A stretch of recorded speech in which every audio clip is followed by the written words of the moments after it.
ವಿಕಸಿತ ಭಾರತ 2047ಕ್ಕೆ 26-27ನೇ ಸಾಲಿನ ನಮ್ಮ ಕೇಂದ್ರ ಸರ್ಕಾರದ ಬಡ್ಜೆಟು ದೇಶದ ಅಭಿವೃದ್ಧಿಗೆ ಒಂದು ಮುನ್ಸೂಚನೆ.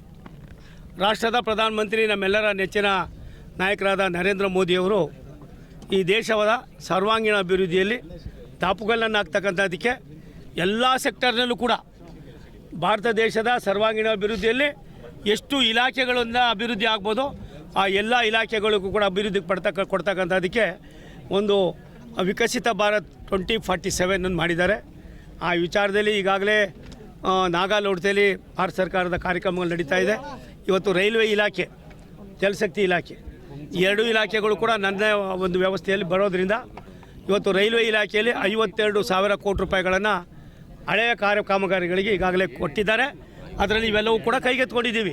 ಇದರೊಳಗೆ ಬೆಂಗಳೂರು, ತುಮಕೂರು, ದಾವಣಗೆರೆ, ರಾಯದುರ್ಗ, ತುಮಕೂರು, ಬೇರೆ ಬೇರೆ ತಾಳಗುಪ್ಪ ಯಾವ್ಯಾವುದಿದೆ ಎಲ್ಲ ತೊಗೊಂಡಿದ್ದೀವಿ. ಅದಲ್ದಿರೇ ಈ ವರ್ಷಕ್ಕೆ 7,800 ಕೋಟಿ ರೂಪಾಯಿಗಳನ್ನು ಇದಕ್ಕೋಸ್ಕರ ಕೊಟ್ಟಿದ್ದಾರೆ. ಇವತ್ತು ಅಮ್ಮವ್ರು ಹೇಳಿದ್ರು ಟಾಯ್ಲೆಟು ಮಗದೊಂದು ನೀವು ನಂಬೋದಿಲ್ಲ, ದೇಶದಲ್ಲಿ ಅಭಿವೃದ್ಧಿಯಲ್ಲಿ ಮೊದಲನೇ ಸ್ಥಾನದಲ್ಲಿ ಇರ್ತಕ್ಕಂಥದ್ದು ರೈಲ್ವೆ ಇಲಾಖೆ. ಇಲಾಖೆಯ ಸರ್ವಾಂಗೀಣ ಅಭಿವೃದ್ಧಿ ಆದರೆ ದೇಶ ಅಭಿವೃದ್ಧಿ ಆಗ್ತದೆ ಅನ್ನೋ ದೃಷ್ಟಿಯಿಂದ ನಾವು ಯೋಜನೆಗಳನ್ನು ಕೈಗೆತ್ತಿಕೊಂಡಿದ್ದೇವೆ.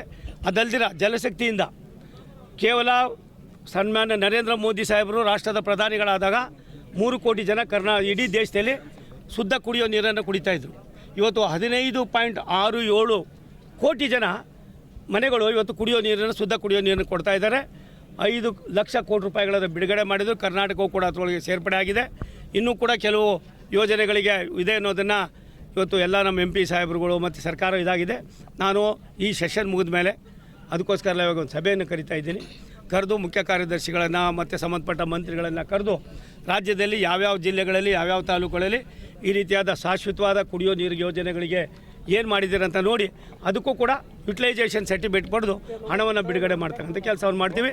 ನಮ್ಮ ಒಂದು ದೂರದೃಷ್ಟಿಯ ಸಂದೇಶ, ರಾಷ್ಟ್ರದ ಪ್ರಧಾನಮಂತ್ರಿಗಳ ಆಶಯ ದೇಶ ಅಭಿವೃದ್ಧಿ ಆಗಬೇಕಾಗ ಕರ್ನಾಟಕವು ಕೂಡ ಯಾವ ಸರ್ಕಾರ ಇದೆ ಅನ್ನೋದು ನಮ್ಮ ತಲೆಯಲ್ಲಿಲ್ಲ. ಇದು ಭಾರತ ಸರ್ಕಾರದ ಅಭಿವೃದ್ಧಿಯಲ್ಲಿ ಕರ್ನಾಟಕವು ಕೂಡ ಸೇರ್ಪಡೆ ಆಗಿದೆ. ಆ ನಿಟ್ಟಿನಲ್ಲಿ ರೈಲ್ವೆ ಇಲಾಖೆ ಒಂದು ಕ್ರಾಂತಿಯನ್ನು ಮಾಡ್ತಾಯಿದ್ದೀವಿ.